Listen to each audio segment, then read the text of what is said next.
Breaking news చూస్తున్నారు. ఛత్తీస్గఢ్ ఎన్కౌంటర్లో మృతుల సంఖ్య పెరుగుతోంది. భద్రతా బలగాలు మావోయిస్టులకు మధ్య ఎదురు కాల్పులు జరిగాయి. 31 మంది మావోయిస్టులు హతమయ్యారు. 2 జవాన్లు మృతి చెందారు. బీజాపూర్ నేషనల్ పార్క్ అడవుల్లో భద్రతా బలగాలు కూంబింగ్ ఆపరేషన్ కొనసాగుతోంది. బీజాపూర్ ఎన్కౌంటర్ ఘటనపై స్పందించింది ఛత్తీస్గఢ్ ప్రభుత్వం.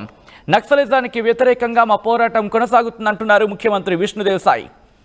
100 మంది మావోయిస్టుల స్థావరాలపై 100 మంది మావోయిస్టు స్థావరాలపై పోలీసు సైన్యం దాడి చేసినట్టు చెప్పుకొచ్చారు. ఆయన 600 మంది పోలీసు బలగాలతో ఆపరేషన్ జరుగుతోంది, ఆపరేషన్ కంటిన్యూ అవుతుందంటూ కూడా చెప్పుకొచ్చారు ఛత్తీస్గఢ్ ముఖ్యమంత్రి, అలాగే ఛత్తీస్గఢ్ హోంమంత్రి కూడా. మరణించిన జవాన్లకు శిరస్సు వంచి వందనాలంటున్నారు ఛత్తీస్గఢ్ హోంమంత్రి.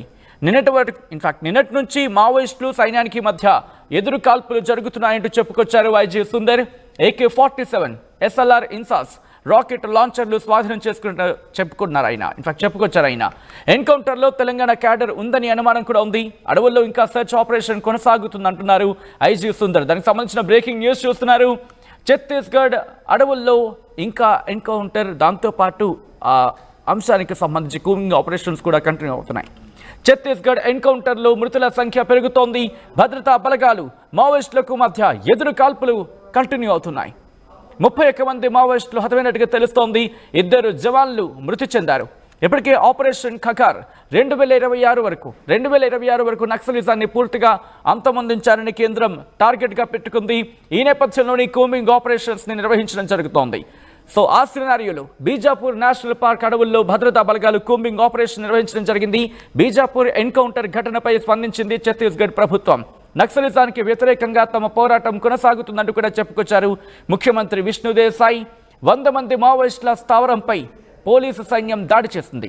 600 మంది పోలీసు బలగాలతో ఆపరేషన్ జరుగుతోంది, ఆపరేషన్ కంటిన్యూ అవుతుందంటూ చెప్పుకొచ్చారు ఛత్తీస్గఢ్ హోంమంత్రి. మరణించిన జవాన్లకు శిరస్సు వంచి వందనాలంటూ చెప్పుకొచ్చారు. దాంతోపాటు నిన్నటి నుంచి మావోయిస్టులు సైన్యానికి మధ్య కాల్పులు జరుగుతున్నాయంటూ కూడా చెప్పుకొచ్చారు IG Sundar. AK-47 SLR INSAS rocket లాంచర్లు స్వాధీనం చేసుకున్నట్టు చెప్పుకొచ్చారు ఆయన. ఎన్కౌంటర్లో తెలంగాణ క్యాడర్ ఉందనే అనుమానం కూడా ఉంది. అడవుల్లో ఇంకా సెర్చ్ ఆపరేషన్ కొనసాగుతున్నట్టు చెప్పుకొచ్చారు ఐజీ సుందర్. ఈ నేపథ్యంలో ఐజీ సుందర్ ఏమంటున్నారు ఇప్పుడు చూద్దాం.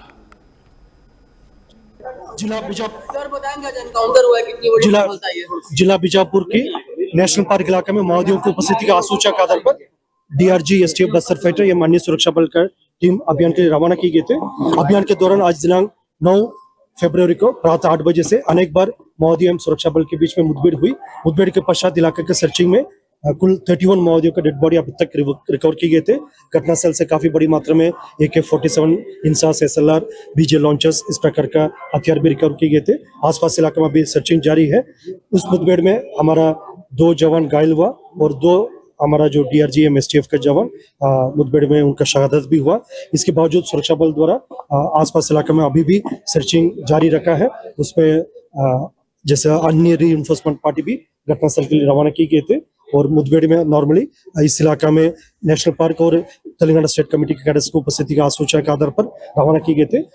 शिनाख्ती होने के बाद माओवादियों का कौन कौन कैडर उपस्थित रहा उनका जानकारी हमको स्पष्ट रूप से प्राप्त हो सकता है। पड़ोसी राज्यों की भी मदद ली गई है। नहीं, इसमें जिला बीजापुर की DRG टीम STF का और बस्तर फाइटर का टीम शामिल रहा और आसपास इलाके में और रीइंफोर्समेंट टीम के लिए हमारे पास उपयुक्त बल को लेकर अभी कार्रवाई की जा रही है। इस मुठभेड़ में दोनों हमारे घायल जवान को इंडियन एयरफोर्स के हेलीकॉप्टर के माध्यम से उन्हें बेहतर इलाज के लिए रायपुर के लिए इवैक्यूएट किए गए थे। दोनों घायल जवान की स्थिति अभी सामान्य खतरा से बाहर है। अब तक कुल 31 बॉडी रिकवर की गए थे। आसपास इलाके में भी सर्चिंग जारी है।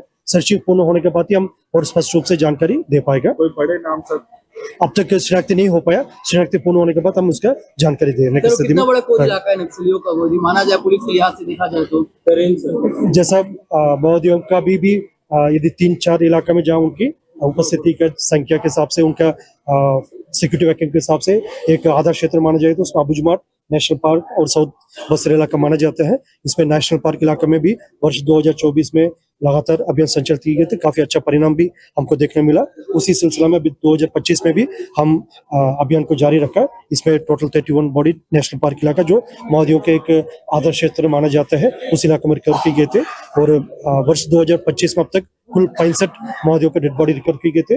2024 में टोटल 217 माओवादी के डेड बॉडी रिकवर किए गए थे, लेकिन वर्ष 2025 में विगत अभी 40 दिन में टोटल 65 बॉडी रिकवर किए गए थे और अभियान आसपास इलाके में सर्च अभियान जारी है।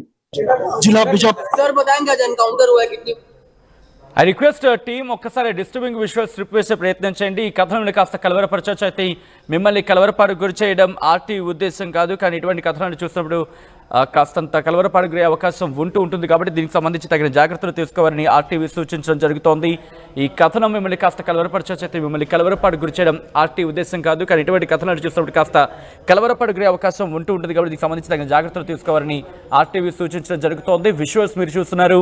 ప్రస్తుతం ఆ సిచ్యువేషన్ అయితే మాత్రం కంటిన్యూ అవుతోంది. ఛత్తీస్గఢ్ ఎన్కౌంటర్లో మృతుల సంఖ్య పెరుగుతోంది. భద్రతా బలగాలు మావోయిస్టులకు మధ్య ఎదురుకాల్పులు జరుగుతున్నాయి. 31 మంది మావోయిస్టులు హతమయ్యారు. 2 జవాన్లు మృతి చెందారు. బీజాపూర్ నేషనల్ పార్క్ అడవుల్లో భద్రతా బలగాలు కూంబింగ్ ఆపరేషన్ నిర్వహించడం జరుగుతోంది. బీజాపూర్ ఎన్కౌంటర్ ఘటనపై స్పందించింది ఛత్తీస్గఢ్ ప్రభుత్వం. నక్సలిజానికి వ్యతిరేకంగా మా పోరాటం కొనసాగుతోందంటుంది ముఖ్యమంత్రి విష్ణు. ఇన్ఫాక్ట్ ఆ పోరాటం కొనసాగుతోందంటూ చెప్పుకొచ్చారు ముఖ్యమంత్రి విష్ణుదేవ్ సాయి. 100 మంది మావోయిస్టుల స్థావరంపై పోలీసుల 100 మంది మావోయిస్టుల స్థావరాలపై పోలీసు సైన్యం దాడి చేసింది. 600 మంది పోలీసు బలగాలతో ఆపరేషన్ నిర్వహించినట్టు చెప్పుకొచ్చారు ఛత్తీస్గఢ్ హోంమంత్రి. మరణించిన జవాన్లకు శిరస్సు వంచి వందనాలంటూ చెప్పుకొచ్చారు ఆయన. అలాగే నిన్నటి నుంచి మావోయిస్టులు సైన్యానికి మధ్య కాల్పులు జరుగుతున్నట్టు చెప్పుకొచ్చారు IG Sundar. AK-47 SLR INSAS అలాగే రాకెట్ లాంచర్లు స్వాధీనం చేసుకున్నట్టు చెప్పారు ఆయన. ఎన్కౌంటర్లో తెలంగాణ క్యాడర్ ఉందంటూ కూడా అనుమానాలున్నాయి. 2026 కల్లా నక్సలిజాన్ని పూర్తిగా అంతమొందించాలి అంటూ కూడా టార్గెట్గా పెట్టుకుంది ఆపరేషన్ కకార్లో భాగంగా కేంద్ర ప్రభుత్వం.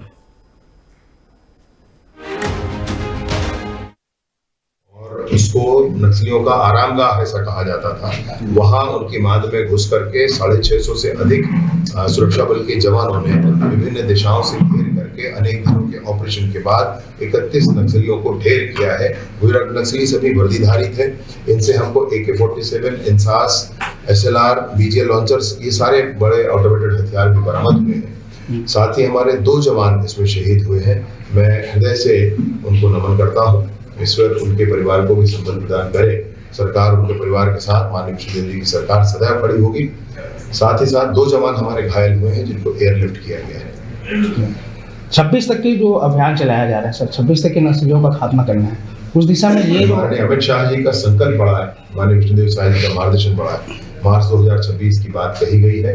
बस्तर के गाँव के मार्ग में, विकास के मार्ग में IED बिछा रखा गया है और इसको सब कुछ समाप्त करते हुए बस्तर के उन्नति का मार्ग प्रशस्त हो, बस्तर के गांव तक स्कूल, अस्पताल, आंगनबाड़ी, बिजली, पानी, सड़क, मोबाइल के टावर पहुंचे, इसके लिए पूरी सरकार तन्मयता से काम कर रही है।